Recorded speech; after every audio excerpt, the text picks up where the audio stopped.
Very good morning to everyone. Welcome back at बेबीविज्ञान online classes. आज हम बात करते हैं अकाउंटेंसी क्लास 11th की।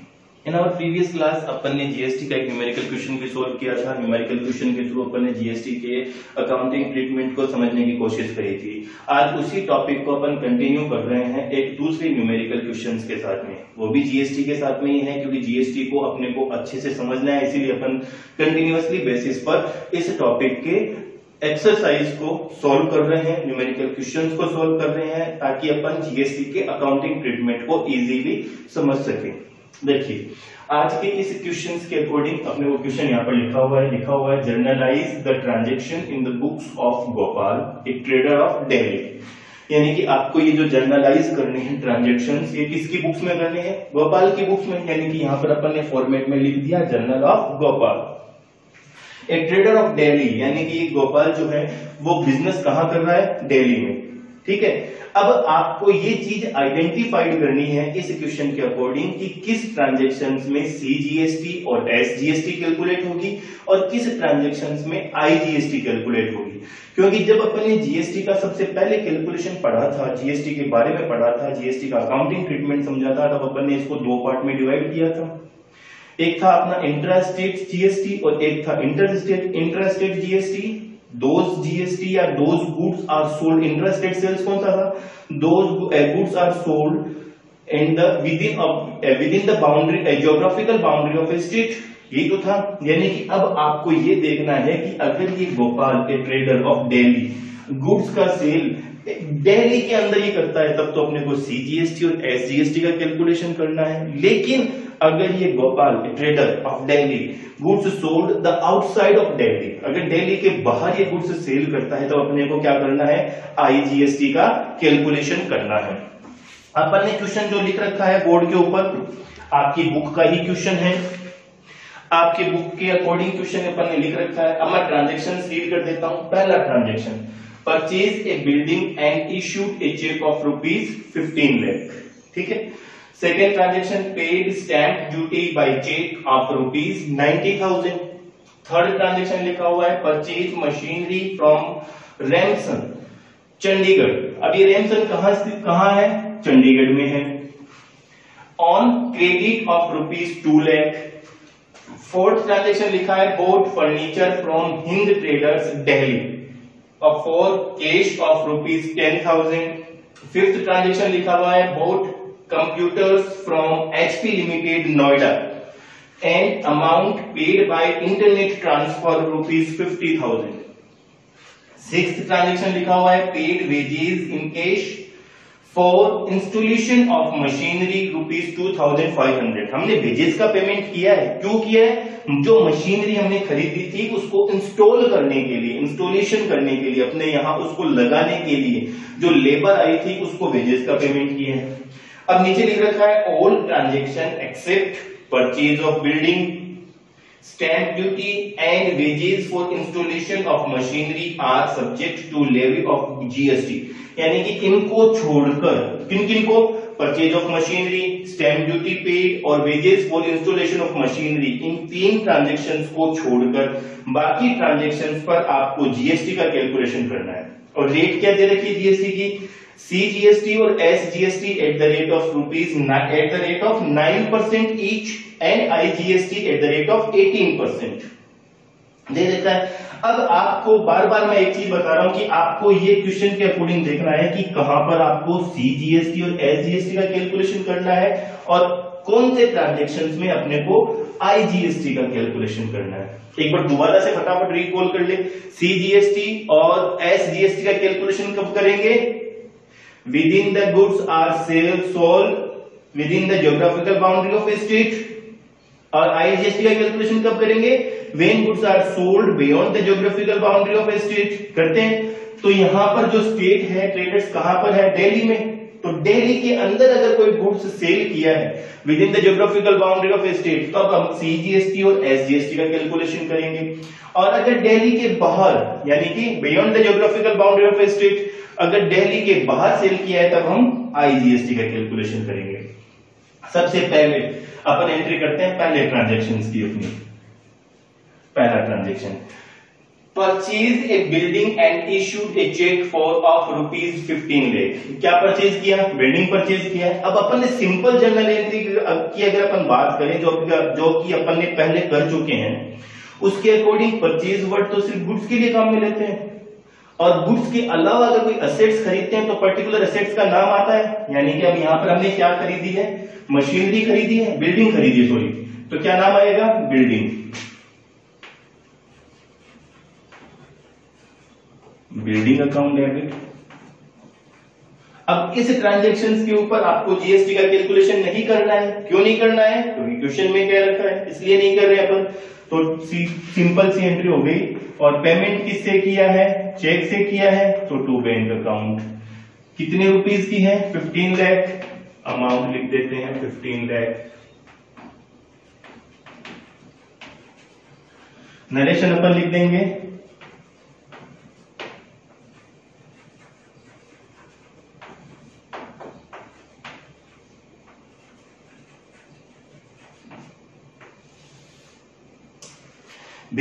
Building purchase.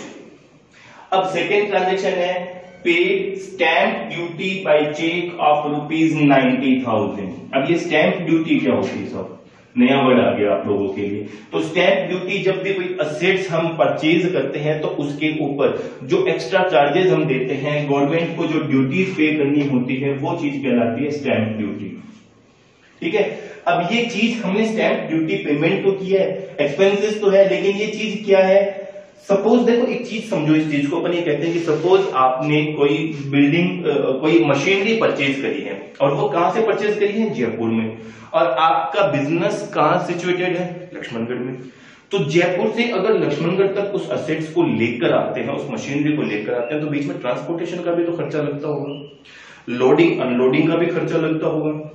जब आपके यहां वो बिल्डिंग मशीनरी पहुंच जाती है, तब आप उसकी कॉस्ट का कैलकुलेशन करते हो। तो आप ये कहते हो क्या कि साहब हमने 5 लाख रुपए की मशीनरी खरीदी थी, 50,000 उसका ट्रांसपोर्टेशन चार्जेस है और 10,000 उसकी लोडिंग अनलोडिंग है। अलग अलग बताते हो। लेकिन जब आपको ये पूछते हैं कि साहब कोई दूसरा कॉम्पिटिटर आपके पास आकर पूछता है कि साहब ये मशीनरी आपके यहाँ कितने रुपए की आई, तो आप उसको कितना बताओगे? 5 लाख प्लस 50,000 प्लस 10,000, यानी कि 5,60,000 बताओगे, कॉस्ट बताओगे ना। यानी कि जो ट्रांसपोर्टेशन चार्जेस लगा था, जो लोडिंग अनलोडिंग लगी थी, वो उसने क्या किया? मशीन की कॉस्ट को इंक्रीज किया, यानी कि एसेट्स की वैल्यू को तो इंक्रीज किया था। तब हम यहाँ पर जो ये स्टैंप ड्यूटी दे रहे हैं, वो किस लिए दे रहे हैं? बिल्डिंग खरीदी थी, तो बिल्डिंग खरीदने के लिए जो रजिस्ट्रेशन हमने करवाई थी, रजिस्ट्री करवाई थी, उसके ऊपर जो स्टैंप ड्यूटी लगी थी, वो आपकी बिल्डिंग की कॉस्ट को इंक्रीज करेगी। यानी कि दोबारा से एंट्री क्या बन जाएगी? Building account debit to. अब ये भी क्या किया है? चेक या कैश पेमेंट चेक से ही किया है, तो हम इसकी दूसरी एंट्री भी कर देंगे टू बैंक अकाउंट। अब देखिए, आप ये कहोगे कि सर ये दोनों एंट्री तो सेम हो गई, building account debit to bank और building account debit to bank, लेकिन ये दोनों एंट्री दो अलग अलग डेट्स को है, क्योंकि जिस डेट को आपने बिल्डिंग का पेमेंट किया, उसके नेक्स्ट डेट, उसके आगे की डेट पर ही तो रजिस्ट्रेशन होगा। तो यानी कि रजिस्ट्रेशन की डेट पर यह एंट्री होगी। ये दोनों एंट्री सेम तो है, लेकिन दोनों की डेट्स अलग अलग होने की वजह से हम इसको अलग अलग एंट्री कर रहे हैं। अब ये कितने रुपए का पेमेंट किया? 90,000 का। 90,000 का नरेशन में अपन लिख देंगे bank stamp duty paid on building. Clear है? थर्ड ट्रांजेक्शन देखिए, purchase a machinery from Ramson Chandigarh on credit of ₹2 lakh. अब मशीनरी परचेज करिए, किससे करिए? रैमसन से। और रैमसन कहां है? चंडीगढ़ में। और गोपाल कहां है? दिल्ली में। यानी कि अब जीएसटी का कैलकुलेशन करना है अपने को, तो कौन सा जीएसटी करें? सीजीएसटी, एसजीएसटी करें या आईजीएसटी करें? आईजीएसटी करें ना। क्यों? क्योंकि रैमसन कहां है? चंडीगढ़ में है ना। तब अपन एंट्री क्या कर लेंगे? मशीनरी अकाउंट डेबिट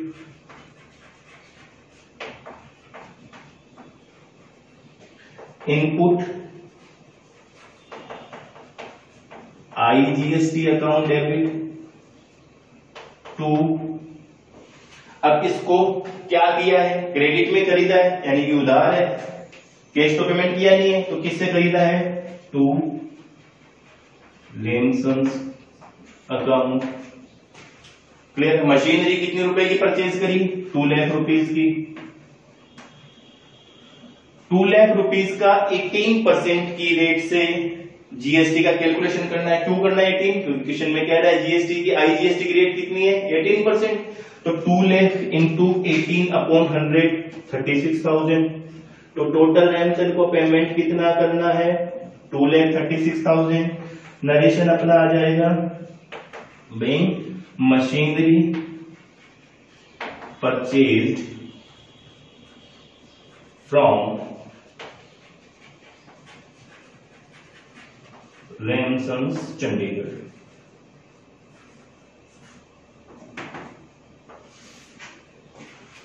क्लियर है? यानी कि थर्ड ट्रांजेक्शन भी अपन ने कर लिया। अब बात करते हैं फोर्थ ट्रांजेक्शन की।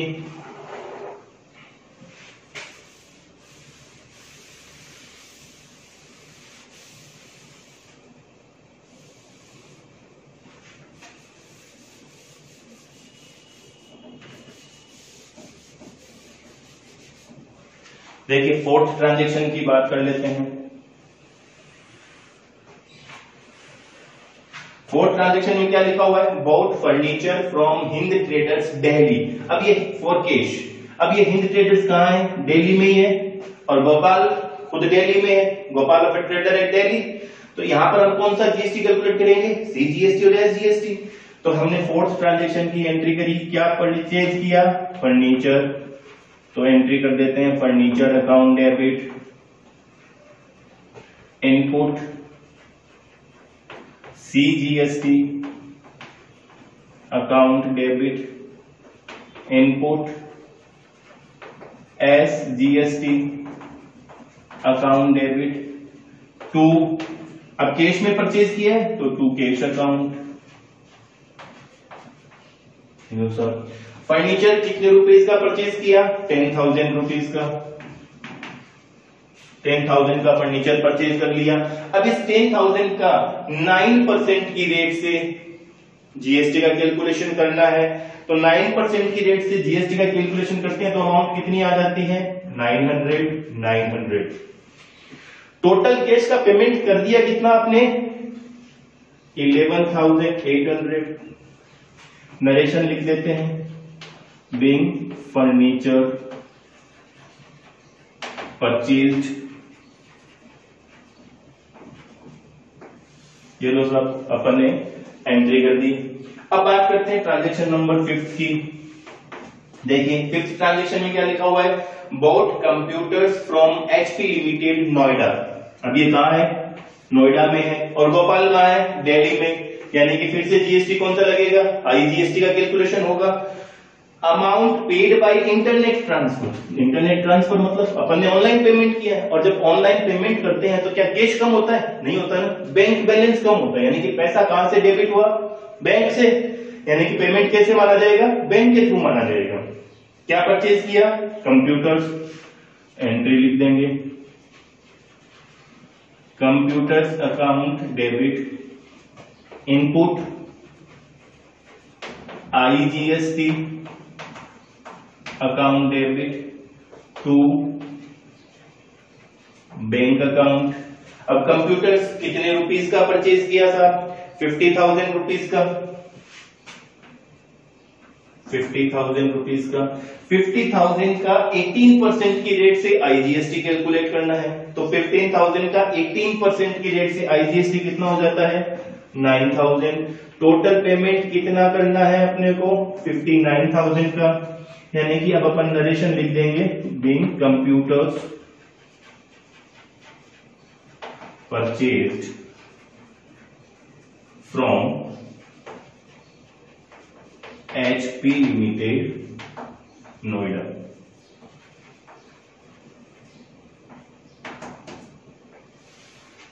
हो गया कि नहीं हो गया? अगला transaction last 6th transaction. Paid wages in cash for installation of machinery ₹2,500। Machinery के लिए अपने ने वेजेस का पेमेंट किया। अब वापस वही चीज आ जाती है, जब मशीनरी खरीदी है तो उसको लेकर आने का ट्रांसपोर्टेशन और लोडिंग अनलोडिंग मशीनरी की कॉस्ट को इंक्लूड करता है। और ये वेजेस किस लिए दे रखा है? इंस्टॉलेशन ऑफ मशीनरी, यानी कि जब तक वो मशीनरी जो आपने परचेज करी है आपके यहाँ ऑपरेटिंग कंडीशन तक नहीं आ जाती है, तब तक उस पर किया गया खर्चा उसके एसेट्स को ही इंक्रीज करता है, उसकी कॉस्ट को इंक्रीज करता है। यही बात है। तो हमने वापस एंट्री कर दी, machinery account debit to cash account, कितना 2500 नरेशन अपन लिख देंगे, being wages for installation of machinery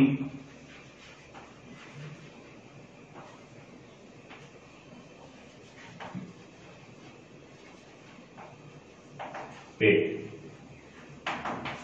ये नरेशन अपन ने लिख दिया, ठीक है। अभी यहां पर जीएसटी का कैलकुलेशन करना नहीं है। क्यों नहीं करना है? क्योंकि क्वेश्चन में कहा है the all transaction except purchase of building, stamp duty and wages for installation of machinery, यानी कि इन 3 ट्रांजेक्शन को छोड़कर तो यहां पर हमने जीएसटी का कैलकुलेशन नहीं किया है।